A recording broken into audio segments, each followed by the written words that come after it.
आता आयुर्वेदात एक प्रकृती म्हणून कन्सेप्ट आहे. प्रत्येक व्यक्तीची प्रकृती वेगळी. आता जर आपण घरात बघितलं, घरात 4 माणसं आहेत, ठीक आहे.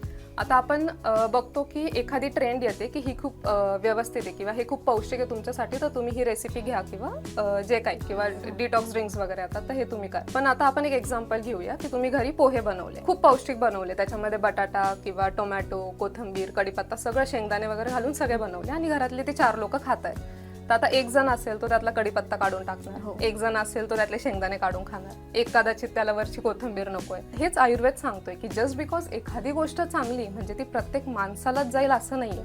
प्रत्येकाची बॉडी वेगळी, प्रत्येकाचं कॉन्स्टिट्यूशन वेगळं, प्रत्येकाची पचनशक्ती वेगळी, प्रत्येकाची स्ट्रेस लेवल जो तो दिवसातून जातो ही वेगवेगळी. त्यामुळे एकच गोष्ट धरून आपण असं नाही म्हणू शकत की हां ही जर पौष्टिक आहे तर ही सगळ्यांनीच घ्यायची. त्याची पचनशक्ती तितकी चांगली आहे का, तो तितका पचवू शकतो का, तो तितका वेळेवर झोपतोय का, त्यांनी घेतलेलं ते त्याला खरंच त्याचे इफेक्ट्स भेटत आहेत का.